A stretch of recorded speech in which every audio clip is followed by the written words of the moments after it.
नमस्कार दोस्तों, स्वागत है एक बार फिर से हमारे चैनल द वेद वॉइस में। दोस्तों, यदि आप अपने जीवन में कुछ नया सीखने की चाह रखते हैं तो हमारे चैनल को अभी सब्सक्राइब कर लें। 11 अप्रैल नवरात्रि तृतीया दिन महा उपाय नवरात्रि के तीसरे दिन कर लीजिएगा। बस एक मुट्ठी धनिया का प्राचीन काल के समय का महा उपाय जीवन के हर कष्टों से तुरंत मिल जाएगी। आपको मुक्ति माता रानी जी के आशीर्वाद से इस उपाय को करने के बाद खुशियों से भर जाएगा। आपका घर, आपकी हर मनोकामना होगी पूरी बन जाओगे। आप करोड़पति। दोस्तों, चैत्र नवरात्रि की शुरुआत 9 अप्रैल से हो चुकी है। इसका समापन 17 अप्रैल दिन बुधवार को होगा। धर्मशास्त्रों में, वेद पुराणों में साफ साफ लिखा हुआ है कि चैत्र नवरात्रि के दौरान माता रानी जी स्वर्ग से धरती पर वास करने आती हैं और इस दौरान माता रानी जी बहुत ही ज्यादा प्रसन्न मुद्रा में होती हैं और अपने दोनों हाथों से अपने भक्तों पर कृपा बरसती हैं। कहने का मतलब यह है दोस्तों कि चैत्र नवरात्रि के दौरान अगर आप व्रत रख रहे हैं तो बहुत ही अच्छी बात होती है। अगर आप व्रत नहीं रख रहे हैं तब भी आप माता रानी जी की पूजा पाठ करके, उपाय करके उनका आशीर्वाद वरदान प्राप्त कर सकते हैं। देखिए दोस्तों, आपने यह देखा होगा जब भी नवरात्रि आने वाली होती है तब हर हिंदू भाई बहन के घर पर पूरे घर को साफ सुथरा किया जाता है, क्योंकि दोस्तों शास्त्रों में साफ साफ लिखा हुआ है कि नवरात्रि के दौरान माता रानी की अपने हर भक्तों के द्वार पर जाती है। इस दौरान अगर आप माता रानी जी की विधि विधान से पूजा पाठ करते हैं तो न केवल आपको आपकी जन्म जन्मांतर की गरीबी, परेशानी, कष्ट और समस्याओं से हमेशा के लिए मुक्ति मिल जाती है, बल्कि चैत्र नवरात्रि के दौरान अगर आप तंत्र शास्त्र, ज्योतिष शास्त्र, वास्तु शास्त्र जैसे ग्रंथों के द्वारा बताए गए उपाय कर लेते हैं तो आपकी कैसी भी मनोकामना हो। मान लीजिए आप लंबे समय से नौकरी की तैयारी कर रहे हैं, आपकी नौकरी लग जाएगी, आपका बंद पड़ा व्यापार चल पड़ेगा, आपके जीवन में धन आना शुरू हो जाएगा। आपके जीवन में जो धन आएगा उसमें वृद्धि होगी। घर खरीदने के लिए आप बहुत परेशान हैं, आपके सपनों का घर आपको मिल जाएगा। जिस बीमारी से आप बहुत परेशान हैं उस बीमारी से आपको मुक्ति मिल जाएगी, क्योंकि दोस्तों चैत्र नवरात्रि के दौरान किए गए उपाय कभी भी खाली नहीं जाते हैं। इसीलिए इस नवरात्रि का इंतजार न केवल पूरी दुनिया के पंडित, एस्ट्रोलॉजर बल्कि तांत्रिक भी बेसब्री से करते हैं। और दोस्तों, आज के इस वीडियो में हम आपको तंत्र शास्त्र के अनुसार साधारण से धनिया के उन उपायों के बारे में बताने जा रहे हैं जिसको अगर आप नवरात्रि के तीसरे दिन के बाद कभी भी किसी भी दिन सही मुहूर्त पर कर लेते हैं तो दोस्तों इन उपायों को करने के बाद माता रानी जी के आशीर्वाद से न केवल आपको आपके जीवन के आर्थिक कष्टों से मुक्ति मिल जाएगी, बल्कि आपकी कोई मनोकामना होगी वह पूरी हो जाएगी। आपके घर की बरकत होगी, आपके घर की उन्नति होगी। माता रानी जी के आशीर्वाद से आपके घर पर धन की वर्षा होगी। आपके जीवन में आपको सुख, समृद्धि, धन, दौलत, ऐश्वर्य की प्राप्ति होगी। आप यह सारे उपाय व्रत रखकर भी कर सकते हैं। आप यह उपाय बिना व्रत रखे भी कर सकते हैं। अब आप सोच रहे होंगे कि धनिया का उपाय करके आपको माता रानी जी का आशीर्वाद कैसे मिल सकता है, तो आपकी जानकारी के लिए बता दें दोस्तों, और आपने देखा भी होगा कि आपके घर पर जब भी दिवाली की पूजा होती है, धनतेरस की पूजा होती है या कोई भी पूजा पाठ आपके घर पर रखी जाती है तो आपके घर वाले एक मुट्ठी धनिया खरीद करके लाते हैं। उसकी विधि विधान से पूजा पाठ करके उसको घर की अलमारी में, तिजोरी में रख देते हैं, क्योंकि दोस्तों धनिया का सीधा संबंध धन से होता है। धनिया में माता लक्ष्मी जी, माता जगदम्बा जी का वास होता है, इसलिए धनिया को हमारे हिंदू धर्म में बहुत ही पवित्र माना गया है, जिसका उपाय अगर सही दिन पर, सही मुहूर्त पर किया जाए तो वह उपाय कभी भी खाली नहीं जाता है। और दोस्तों 9 अप्रैल से चैत्र नवरात्रि शुरू चुकी है, जिसका समापन 17 अप्रैल को होगा।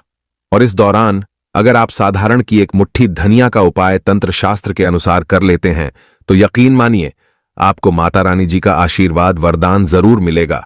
और दोस्तों एक बात को समझ लीजिए, अगर आप अपनी परेशानी को लेकर किसी तांत्रिक के पास, पंडित के पास जाते हैं और उनसे अपने लिए कोई भी उपाय करवाते हैं तो उस उपाय का जो लाभ आपको मिलेगा वह थोड़ा रुक कर मिलेगा। लेकिन नवरात्रि हो गई, एकादशी हो गई, अमावस्या हो गई, इस दिन आप अपने हाथों से खुद अपने लिए कोई उपाय करेंगे तो उस उपाय का जो आपको लाभ मिलेगा वह तुरंत के तुरंत मिल जाएगा। और सिर्फ आपको इस नवरात्रि के दौरान माता रानी जी के सामने तंत्र शास्त्र के अनुसार एक मुट्ठी धनिया का उपाय करना है। और यकीन मानिए दोस्तों, इस उपाय का लाभ आपको तुरंत के तुरंत मिल जाएगा और आपकी जो भी मनोकामना होगी वह इस नवरात्रि के दौरान जरूर पूरी हो जाएगी। इसीलिए इस वीडियो को लास्ट तक, अंत तक न केवल अपने लिए बल्कि अपने पूरे परिवार के भले के लिए देखिएगा। और अगर आप चाहते हैं कि माता दुर्गा जी का आशीर्वाद हमेशा आप पर और आपके परिवार पर बना रहे, कमेंट बॉक्स में लिख दीजिए जय माता दी। अगर आप माता रानी जी के सच्चे भक्त हैं तो वीडियो लाइक करना मत भूलिएगा। सबसे पहला उपाय जो हम आपको बताने जा रहे हैं वह है धन प्राप्ति का महा उपाय। दोस्तों, अगर आप चाहते हैं कि इस नवरात्रि के बाद आप करोड़पति बन जाए, इस नवरात्रि के बाद आपके घर की अलमारी तिजोरी हमेशा नोटों की गड्डियों से भरी हुई रहे, माता रानी जी की कृपा से आपको आने वाले समय में किसी भी प्रकार के धन संबंधित परेशानी का सामना न करना पड़े, तो नवरात्रि के तीसरे दिन के बाद कभी भी सूर्यास्त के बाद आपको अच्छी तरीके से नहा लेना है। आपके घर का जो भी पूजा घर है, जहां भी माता रानी जी की कला चित्र रखी है, वहां पर आपको जाना है। सबसे पहले पूजा घर पर आपको एक घी का दीपक जला देना है। एक लाल कपड़ा बिछाना है जिस पर आपको 4 लौंग, 3 कपूर और एक मुट्ठी धनिया रखना है। हम फिर से रिपीट कर दे रहे हैं दोस्तों, 4 लौंग, 3 कपूर, एक मुट्ठी धनिया रखना है।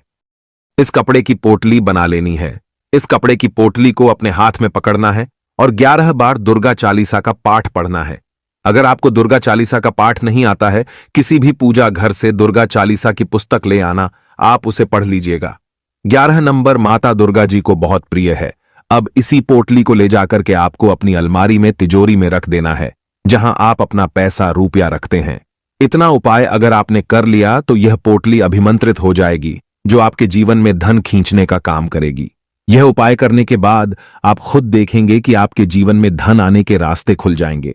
यह पोटली माता रानी जी के आशीर्वाद की तरह हमेशा आपके लिए काम करेगी, जिसके बाद आपको कभी भी धन की कमी नहीं होगी।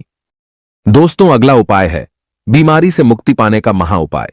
अगर आपके घर पर कोई व्यक्ति बहुत बीमार पड़ा हुआ है, जिस पर आपका लाखों करोड़ों रुपए लग चुका है, लेकिन कोई लाभ उस व्यक्ति को नहीं मिल रहा है, तो दोस्तों, नवरात्रि के किसी भी दिन सूर्यास्त के बाद एक मुट्ठी धनिया लीजिएगा। जो भी आपके घर का बीमार व्यक्ति है, उसके साथ आपको अपने घर के पूजा घर पर जाना है, जहां भी माता रानी जी की कला चित्र रखी हो। एक मुट्ठी धनिया को अपने हाथ में पकड़ने के बाद 11 बार आपको दुर्गा चालीसा का पाठ पढ़ना है। और यह जो एक मुट्ठी धनिया आपने ली है, यह बीमार व्यक्ति के सर के ऊपर से लेकर पैर तक आपको इसका 7 बार उतारा करना है। ध्यान रखिएगा दोस्तों, धनिया का उतारा बीमार व्यक्ति के सर से लेकर पैर तक आपको 7 बार उतारा करना है। अब इसी धनिया को ले जाकर कि आपको अपने घर के बाहर जो भी रोड है, सड़क है, उसकी दूसरी तरफ फेंक देना है। सिर्फ इतना उपाय अगर आपने इस नवरात्रि के दौरान कर लिया, तो जो भी व्यक्ति आपके घर पर बीमार है, वह व्यक्ति बिल्कुल ठीक हो जाएगा। इस उपाय के बारे में ज्योतिष शास्त्र में लिखा हुआ है, जो चैत्र नवरात्रि के दौरान किया जाए तो कभी भी खाली नहीं जाता है। माता रानी जी के आशीर्वाद से वह व्यक्ति बिल्कुल सही हो जाता है, जिसका 7 बार उतारा धनिया से चैत्र नवरात्रि के दौरान किया जाता है। वीडियो में आगे बढ़ने से पहले आपसे निवेदन था, वीडियो लाइक करना मत भूलिएगा। अगला उपाय है बंद पड़े व्यापार को चलाने का महा उपाय। दोस्तों, पहले आपका व्यापार चल रहा था, अब आपका व्यापार चलना बंद हो गया। आप इस चीज को लेकर के बहुत परेशान हैं और आप चाहते हैं कि आपका व्यापार चल जाए, आपके व्यापार में चारों दिशाओं से धन आना शुरू हो जाए। तो एक काम कीजिएगा, नवरात्रि के किसी भी दिन सूर्यास्त के बाद अच्छी तरीके से नहा लीजिएगा। आपके घर का जो भी पूजा घर है, जहां भी माता रानी जी की कला चित्र है, वहां पर आपको जाना है। एक लाल कपड़े में आपको एक मुट्ठी धनिया रखकर इस कपड़े की पोटली बना लेनी है। इस पोटली को अपने हाथ में पकड़ने के बाद 11 बार आपको दुर्गा चालीसा का पाठ कर लेना है और इस पोटली को ले जाकर कि अपने व्यापार स्थान की उस जगह पर जहां आप अपना पैसा, रुपया रखते हैं, उधर रख दीजिएगा। अगर इतना उपाय आपने कर लिया तो आपके व्यापार को किसी की नजर लगी है या आपके व्यापार पर कोई ऐसा दोष आ गया है जिसकी वजह से आपका व्यापार चल नहीं रहा है, तो वह दोष इस पोटली को रखने के बाद पूरी तरह से खत्म हो जाएगा और आपका व्यापार घोड़े की तेजी से दौड़ने लग जाएगा। आपके व्यापार में चारों दिशाओं से धन आना शुरू हो जाएगा। जो आपके व्यापार में धन आएगा, उसमें वृद्धि होगी। इस उपाय के बारे में ज्योतिष शास्त्र और तंत्र शास्त्र दोनों में लिखा हुआ है।